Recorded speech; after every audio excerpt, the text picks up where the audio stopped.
Dear students, welcome. In this particular presentation, we are going to discuss about the types of chemical reactions. So let us discuss about the types of chemical reactions. Now the classification which we are going to discuss is based on the types of substrate and the products form. The chemical reactions in this classification are classified into four major categories: combination reactions, decomposition reactions, displacement reactions, and redox, which is the short form of reduction oxidation reactions. Now decomposition reactions are further classified as thermolysis, electrolysis, and photolysis based on the type of energy used. The displacement reactions are also subdivided into single displacement and double displacement reactions. So let's start discussing the types of reaction one by one. So before we go to combination reaction, just have a recap what is chemical reactions. Now what happens during chemical reactions? New substances are formed. Now atoms are neither created nor destroyed during a chemical reaction, which is the law of conservation of mass or matter. But what happens during chemical reactions? Rearrangement of atoms takes place to form new substances. How this rearrangement of atoms takes place? The chemical reactions basically involve breaking of old bonds and making of new bonds between atoms to produce new combinations, which are known as new substances or products. Now let us look at an activity. Now in this activity, what we are going to do, we are taking calcium oxide, which is solid, and we are combining it with water. We are pouring water over calcium oxide, right? Now exothermic reactions are those reactions in which heat is released. So exothermic reaction takes place in which heat is released, and with heat there is formation of one compound, which is calcium hydroxide, right? So in this reaction, calcium oxide, which is also known as quicklime, and water, they combine to form a single compound, which is slag lime as product. Now during this combination reaction, large amount of heat is released, and therefore it is also an exothermic reaction. Now how do we define combination reactions? So all those chemical reactions in which two or more substances as reactants react to combine and form a single product are called as combination reactions, right? So let us go further and discuss some more examples also. So those chemical reactions in which two or more substances, which are the reactants, they combine together to form a single product are called combination reactions. So what is the common observation? The common observation is there should be more than one reactant. एक से ज्यादा reactant होना चाहिए. दो हो सकते हैं, तीन हो सकते हैं, उससे भी ज्यादा हो सकते हैं, लेकिन प्रोडक्ट एक ही होना चाहिए. Product should be a single one, right? और जब भी कोई दो रिएक्टेंट कंबाइंड होंगे तो वो हमेशा क्या बनाएंगे? जो प्रोडक्ट बनेगा वो हमेशा कंपाउंड के फॉर्म में होगा, right? So example C, carbon, that is coal, burns in the presence of air to form carbon dioxide. Now carbon is an element, right? And it burns in the presence of oxygen to give carbon dioxide. Now carbon dioxide once again is a compound. So in this equation there are two reactants, carbon and oxygen, but a single product, carbon dioxide. Now energy is also released. Now energy is not a product because it cannot be included under matter, right? Matter में नहीं है क्योंकि इसके अंदर mass नहीं है, right? So heat is also release. So this is also an exothermic reaction, and therefore we can say that majority of the combination reactions are exothermic in nature. ज्यादातर combination reactions exothermic होते हैं. What are exothermic reactions? All those chemical reactions in which energy is released are known as exothermic reactions, right? So let us go further. आगे चलते हैं और दूसरे बहुत सारे एग्जाम्पल्स हम स्टडी करते हैं, है ना? So let us go further. Okay, so examples of combination reactions. Combination reactions के कुछ और एग्जाम्पल्स देखते हैं which will make it clear, more clear to you. Now burning of magnesium, फिर से एक ये एक्टिविटी है, सबसे पहली एक्टिविटी बुक की. So magnesium, it burns in the presence of oxygen to give magnesium oxide. So once again in this reaction, there are two reactant, magnesium metal and oxygen gas, and there is only a single product which is magnesium oxide. So once again this is a combination reaction. Now in this combination reaction, both the reactants are in elemental form. Once again the product is always a compound. ठीक है, okay. अब formation of water. So hydrogen gas reacts with oxygen gas to form water. So once again in this combination reaction you can see there are two reactants but a single product. Now formation of sodium chloride, sodium Na metal, right? Sodium का symbol है Na and it is a metal. It combines with chlorine gas and forms sodium chloride. So here once again there are two reactant but a single product and the product is always in the form of a compound. हमेशा compound के form में ही रहेगा, right. Now reaction of hydrogen gas with chlorine gas, hydrogen gas combines with chlorine gas. Now this is a little bit different. Now इसके अंदर भी दो reactant है और एक सिंगल प्रोडक्ट है HCl gas, hydrogen chloride gas single product. लेकिन इसके अंदर आप देख सकते हो it requires sunlight, that means we are providing energy in the form of sunlight. So this is not an exothermic reactions. ज्यादातर हम क्या बोल रहे थे, most of the combination reactions are exothermic. जैसे ये पहले वाला रिएक्शन है magnesium plus oxygen gives magnesium oxide, इसमें भी हीट एनर्जी रिलीज होती है. सेकंड वाले रिएक्शन में भी हीट एनर्जी रिलीज होती है. थर्ड वाले रिएक्शन में भी हीट एनर्जी रिलीज होती है. हमने मेंशन नहीं किया बट रिलीज होती है. लेकिन ये जो फोर्थ रिएक्शन है it is a bit different. Combination reaction है लेकिन ये एक्सोथर्मिक रिएक्शन नहीं है और इसीलिए हम क्या कहते हैं that most of the combination reactions are exothermic but not all.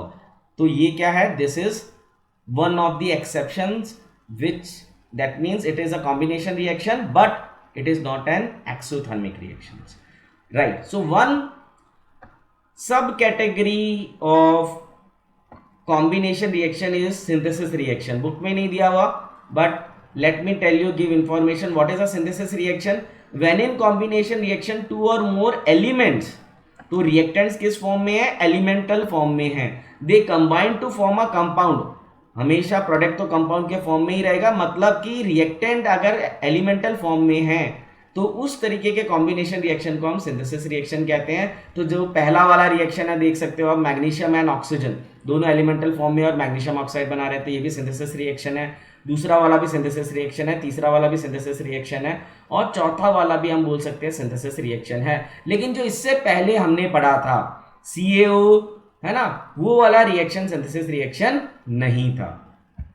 तो इस तरीके से अगर कभी आ जाता है कि व्हाट आर सिंथेसिस रिएक्शन, तो मैंने आपको बता दिया है what are synthesis reactions, right. अब हम आ जाते हैं दूसरे तरह के रिएक्शन में. The second type of reactions are known as decomposition reactions.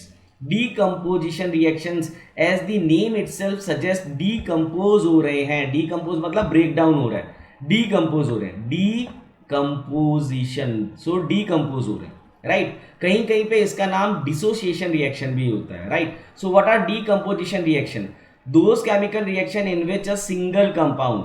Now these reaction, decomposition reactions are just reverse of addition reaction. Addition reaction में क्या था, एडिशन रिएक्शन में क्या था, A प्लस बी, मतलब एक से ज्यादा रिएक्टेंट होंगे, है ना, एक से ज्यादा रिएक्टेंट थे. A प्लस बी क्या था, कंबाइन होके क्या बनाते थे, वो AB बनाते थे, है ना. एक सिंगल कंपाउंड, एक सिंगल प्रोडक्ट होता था उसमें, ठीक है. अब इसका जस्ट रिवर्स अगर मैंने कर दिया तो क्या होगा, अ सिंगल रिएक्टेंट, एक सिंगल रिएक्टेंट है ये और ये किसमें हो गया, डिसोसिएट हो गया, डीकंपोज हो गया, ब्रेकडाउन हो गया दो या दो से ज्यादा सिंपल प्रोडक्ट में, सिंपलर प्रोडक्ट्स में. तो ये इस तरीके से. So now this you can C is just reverse. और ज्यादातर जो कॉम्बिनेशन रिएक्शंस थे क्या था, उसमें एनर्जी लिबरेट होती थी, है ना, उसके अंदर क्या रिलीज होती थी, एनर्जी.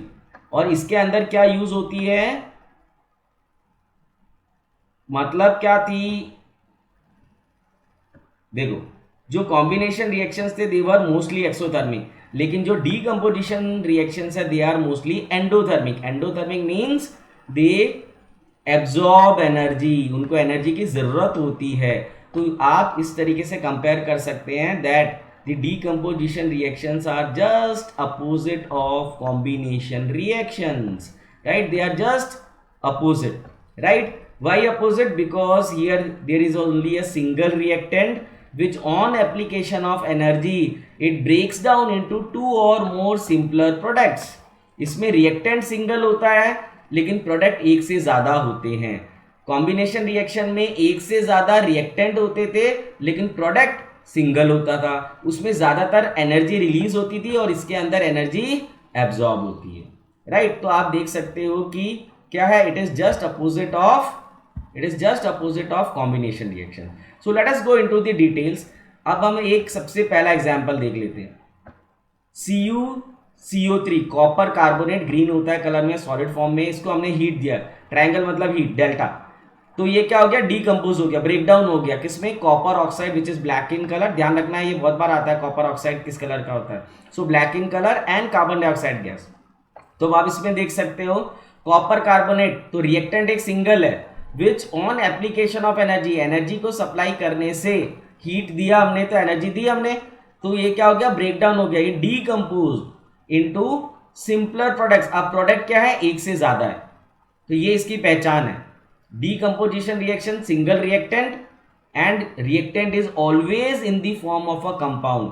क्योंकि एलिमेंट अगर होगा या मॉलिक्यूल होगा, एलिमेंटल मॉलिक्यूल होगा, तो वो और ज्यादा सिंपल फॉर्म में कन्वर्ट नहीं हो सकता, लेकिन एक कंपाउंड को हम सिंपल फॉर्म में कन्वर्ट कर सकते हैं. ठीक है, तो इस तरीके से आपको ये मालूम चल गया. So majority of the decomposition reactions are endothermic, right? Endothermic मतलब उनमें एनर्जी एब्जॉर्ब होती है.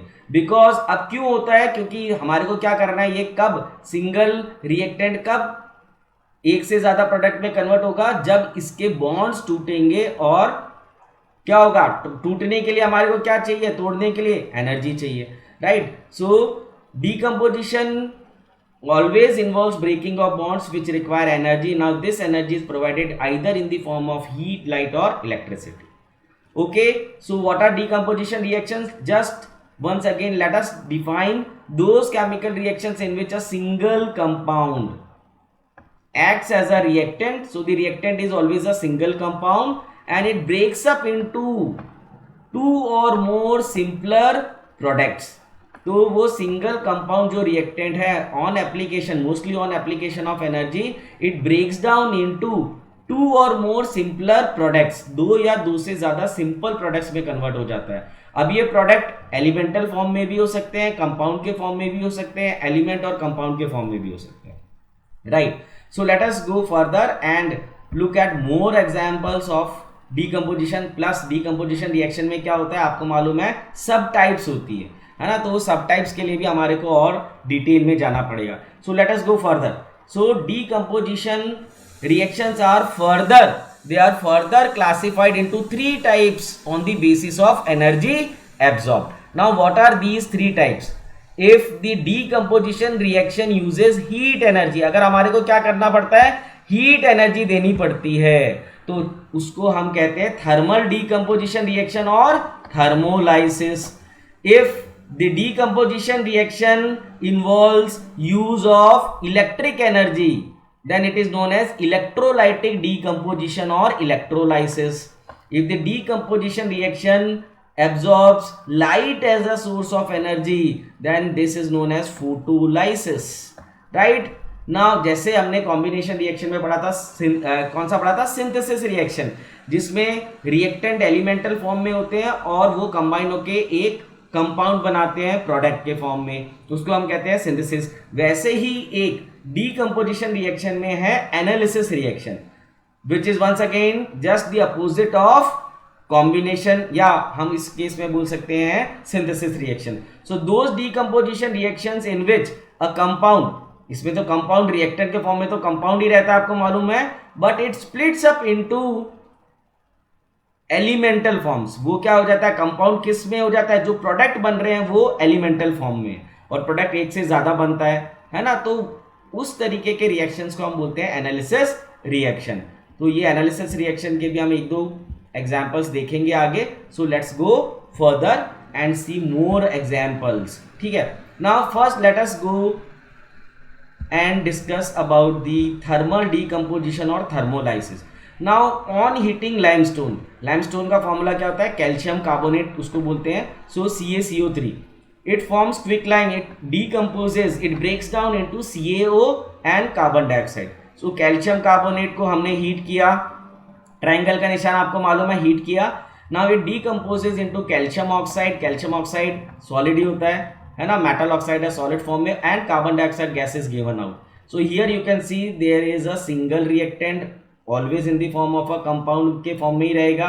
इसको जब हमने हीट एनर्जी दी, इट ब्रेक डाउन, है ना, ये क्या हो गया, ये टूट गया और इसने दो सिंपल प्रोडक्ट दिए. लेकिन अब ये दोनों प्रोडक्ट किस फॉर्म में है, कंपाउंड के फॉर्म में है, राइट. तो ये एनालिसिस रिएक्शन नहीं है, but it is example of a thermal decomposition reaction. Single reactant in the form of compound on application of heat energy decomposes to form two simple products, right. लेकिन ये product दोनों compound है, इसलिए इसको हम analysis reaction नहीं बोल सकते, but it is a thermal decomposition reaction. Now the chemical reaction in which the decomposition is carried out by heating, when heat energy is used for the decomposition, those all decomposition reactions are known as thermal decomposition reaction or thermolysis. बहुत जगह इसको pyrolysis भी कहते हैं, ठीक है. तो ये भी चीज आपको ध्यान में रखना है, राइट. क्विकलाइम, क्विकलाइम CaO जो यहाँ पे बना है प्रोडक्ट के फॉर्म में, it is use for manufacturing of cement. Cement के मैन्युफैक्चर में यूज होता है. तो ये भी चीज आपको एक नॉलेज की मैंने आपको बताई. तो बहुत जगह आपको मालूम है कि राजस्थान में सीमेंट की फैक्ट्रीज हैं, प्लांट्स हैं. तो वो प्लांट्स कहाँ पे हैं, these plants are basically located at those geographical location where the CaO quicklime is easily available. या वहाँ पे कैल्शियम कार्बोनेट है और उसको हीट करके वो क्या बना देते हैं, क्विकलाइम बना देते हैं. तो ये चीज आपको ध्यान में रखना है, right. So we have discussed thermal decomposition. So let us now go to the other one, but before going to the other type, that is electrolytic decomposition or maybe photolytic decomposition, let us first go through an activity, क्योंकि activities बहुत important है और ये वाली activity तो particularly बहुत ज़्यादा important है, राइट. बहुत सारे बोर्ड एग्जाम्स में ये एक्टिविटी आती है. So this is activity 1.5, NCERT book में आप देख सकते हैं. Take about 2 gram of ferrous sulphate crystals. 2 gram ferrous sulphate के क्रिस्टल्स लेने हैं. फेरस सल्फेट के क्रिस्टल्स किस कलर के होते हैं, ग्रीन कलर के. नाउ इन्हें ड्राई बॉइलिंग ट्यूब में लेने हैं आपको, ठीक है. Note the colour of the ferrous sulphate crystals कैसे होते हैं, ग्रीन कलर के, मैंने आपको बता दिया. Now heat the boiling test tube over flame और अ बर्नर, ठीक है. फ्लेम ऑफ अ बर्नर पे, बर्नर की फ्लेम के ऊपर उसको हमारे को हीट करने हैं. और ये क्रिस्टल्स किस में लेने हैं हमारे को, बॉइलिंग ट्यूब में. और वो बॉइलिंग ट्यूब अंदर से वेट नहीं होनी चाहिए, एकदम सूखी हुई होनी चाहिए, ठीक है. ओके. तो हम जैसे ही उसको हीट करते हैं तो हमारे क्या क्या ऑब्जर्वेशन है. Observe the colour of the crystals after heating. So the colour of the ferrous sulphate crystal is green before heating and after heating it becomes reddish brown. उनका कलर चेंज होकर reddish brown हो जाता है. अब ये reaction 2 stages में होता है.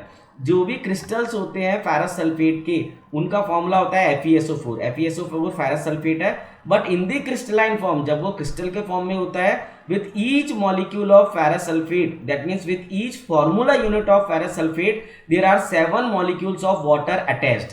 अब ये जो 7 molecules हैं जो हर फेरस सल्फेट फॉर्मूला यूनिट के साथ में अटैच्ड होते हैं, जब फेरस सल्फेट क्रिस्टलाइन फॉर्म में होता है, तो इन वाटर मॉलिक्यूल्स को हम कहते हैं वाटर ऑफ क्रिस्टलाइजेशन.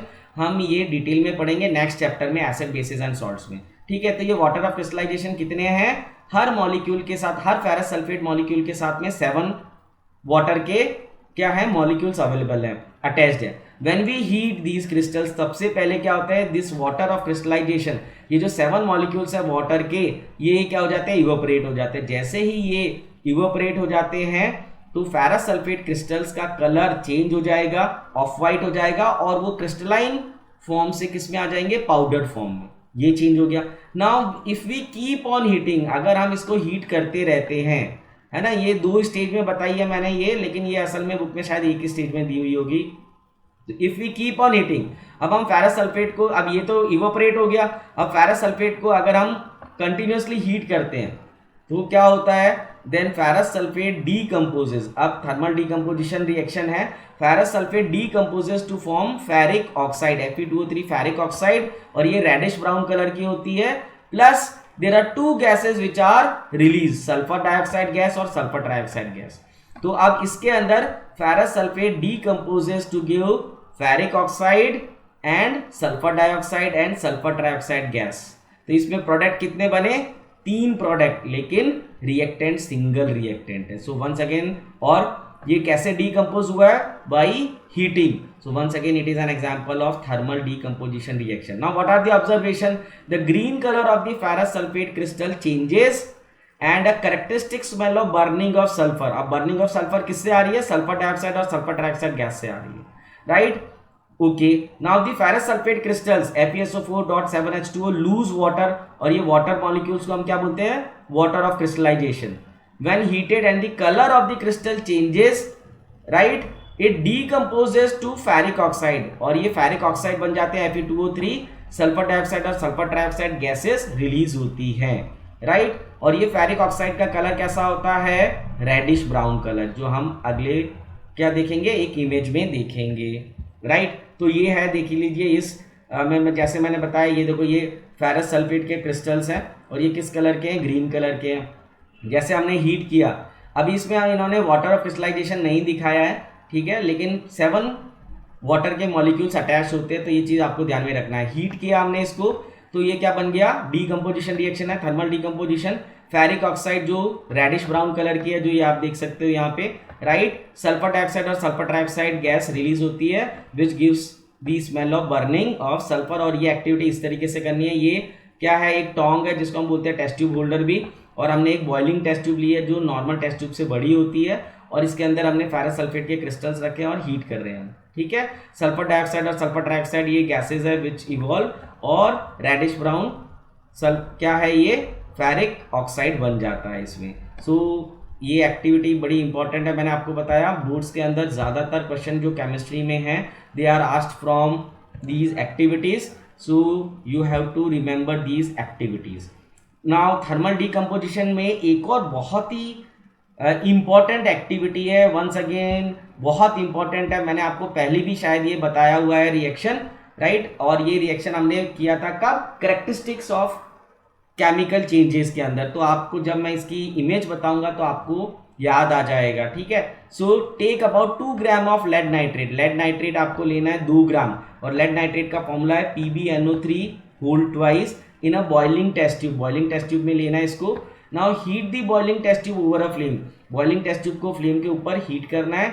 और क्या ऑब्जर्वेशन है हमारे, लेड नाइट्रेट को जब हम हीट करते हैं, तो यहाँ पे हीट का सिंबल बना दीजिए, या आप लिख भी सकते हैं HEAT, सो मैंने अभी सिंबल बना दिया है। सो लेड नाइट्रेट सॉलिड फॉर्म में है, उसको जब हम हीट करते हैं इट डीकम्पोजेस, वो डीकम्पोज हो जाता है, क्या बनाता है, लेड ऑक्साइड बनाता है, वो जो येलो कलर का है, प्लस क्या होती है, रेडिश ब्राउन फ्यूम्स जनरेट होती है, रेडिश ब्राउन फ्यूम्स जनरेट होती है। ये ध्यान रखना है किसकी, नाइट्रोजन डाइऑक्साइड की। So reddish brown fumes of nitrogen dioxide they are evolved और रिलीज, प्लस साथ में ऑक्सीजन गैस भी बनती है, राइट। तो इसमें ऑब्जर्वेशन आप क्या लिखोगे, we observe emission of brown fumes of nitrogen dioxide and a yellow solid of lead oxide, lead monoxide is left behind. तो 2 ऑब्जर्वेशन आपको ध्यान में रखने हैं कि ये जो लेड ऑक्साइड, लेड मोनोऑक्साइड जो बना है, इसका कलर होता है yellow, and the gas nitrogen dioxide is evolved और released and this has reddish brown fumes. इसका स्मोक जो होता है, इसका जो धुआं होता है, उसका कलर क्या होता है, reddish brown. So these 2 are very very important observation when we are talking of this particular activity। इस particular activity में ये 2 आपको observation बहुत ज़्यादा ध्यान में रखने हैं, right। so this is the pictorial depiction, इस image में बताया हुआ, देखो ये reddish brown fumes है, ये किसकी है, this is नाइट्रोजन डाइऑक्साइड की, ठीक है। और इसके अंदर एक येलो क्या बन जाता है, लेड ऑक्साइड बन जाता है। तो ये चीज़ आपको ध्यान में रखना है। So after learning about the thermolytic or the thermal decomposition reaction, the second in the series is the electrolytic decomposition, or we can say electrolysis. Now the decomposition reactions that are carried out by using the electric energy by the flow of electric charges or electric current are called as the electrolytic decomposition or electrolysis reaction, right. So we will understand this with an activity. This activity once again is very important and the activity number is 1.7. take a plastic mug and drill 2 holes at the base and fit rubber stoppers. Insert carbon electrodes made up of graphite in these rubber stoppers. Connect these electrodes to a 6-volt battery. One electrode to the positive terminal and the other to the negative.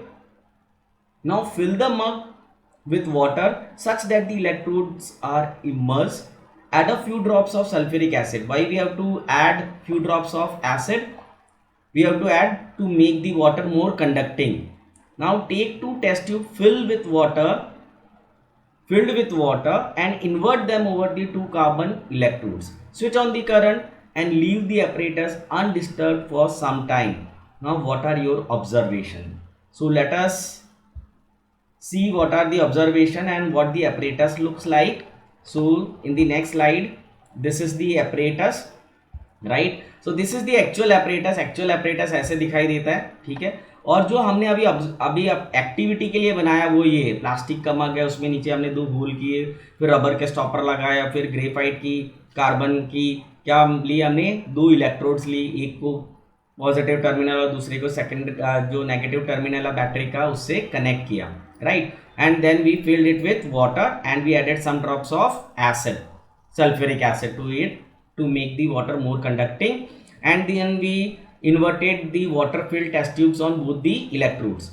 Then when we switched on the current, so what we observed that small bubbles are coming out from both the electrodes, and we see that on the cathode जो है आप देखोगे कि उसके अंदर water का जो level है वो काफ़ी कम हो गया है कंपेयर टू एनोड। तो ऐसा क्यों हो रहा है?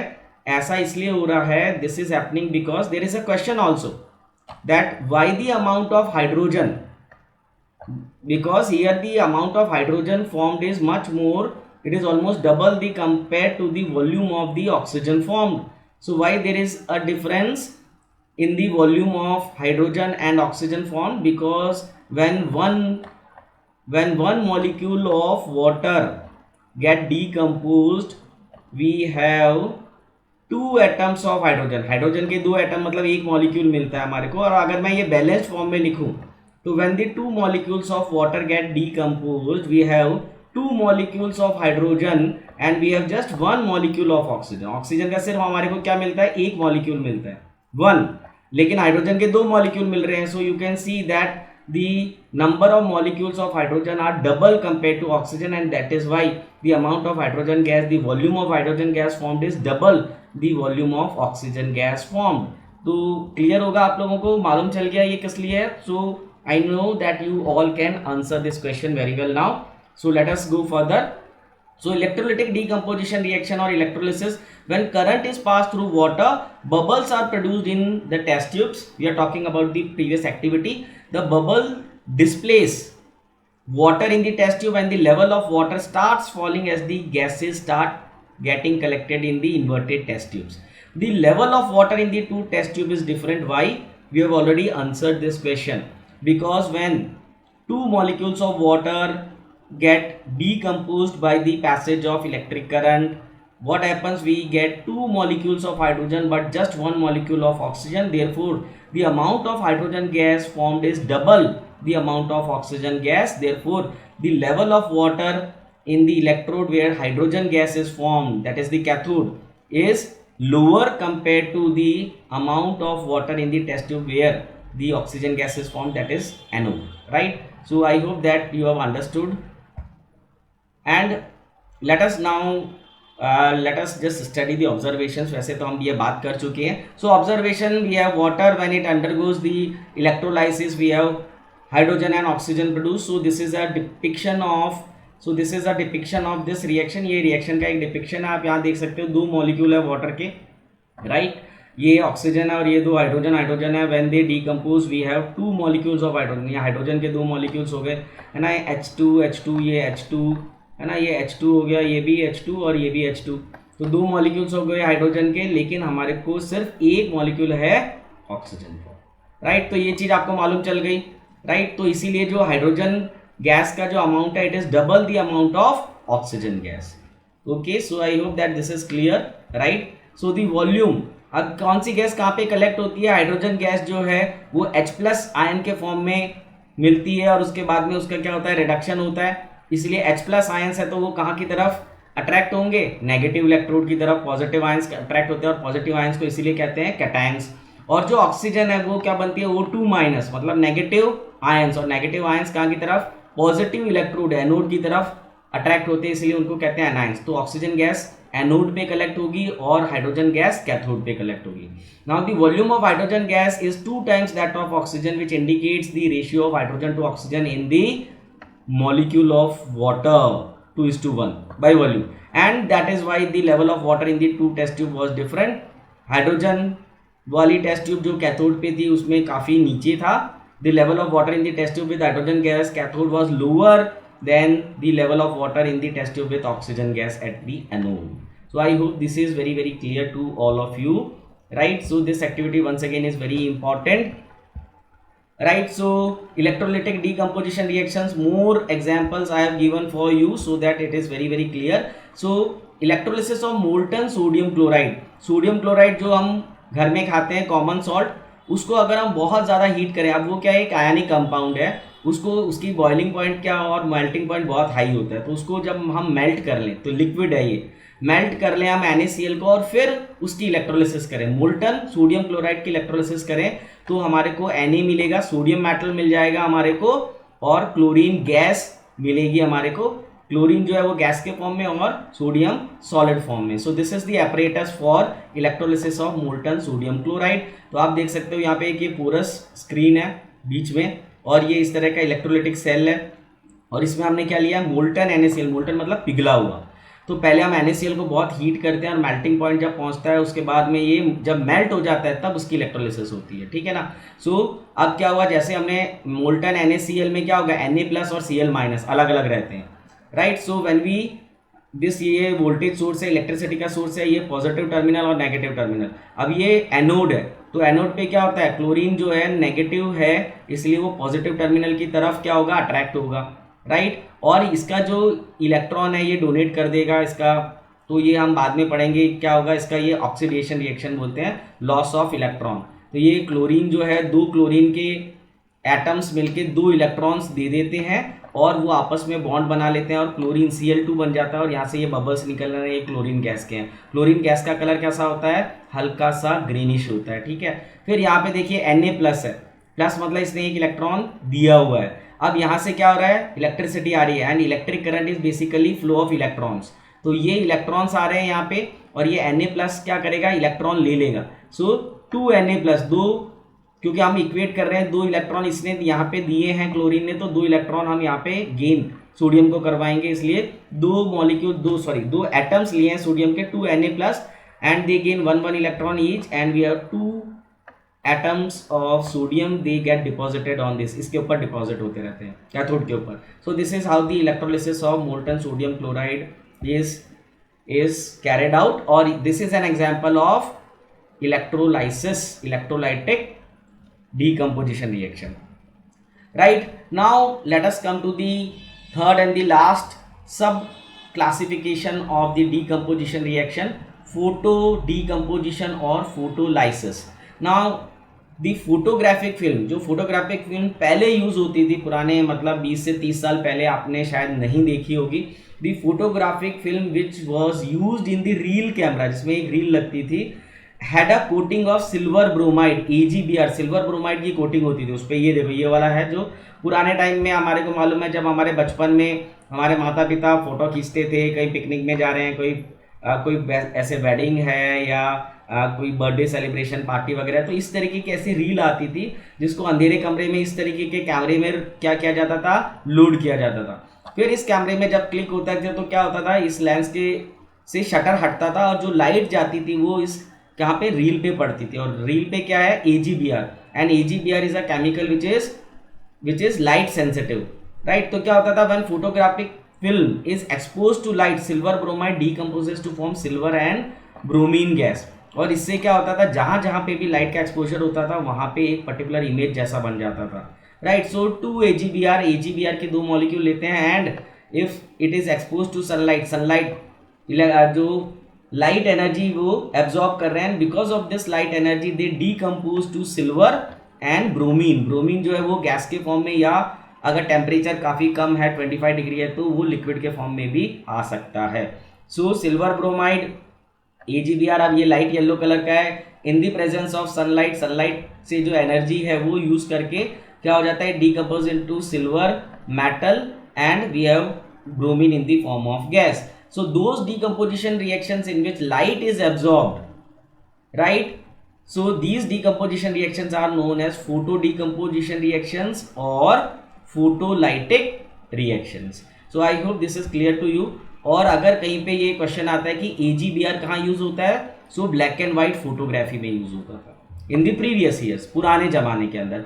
अब तो हमारे को मालूम है डिजिटल कैमरेज हैं हमारे मोबाइल में, आप कितनी भी फोटो क्लिक करो, आपको पसंद आए तो ठीक है, नहीं तो डिलीट कर सकते हैं हम. पहले ऐसा नहीं होता था, राइट?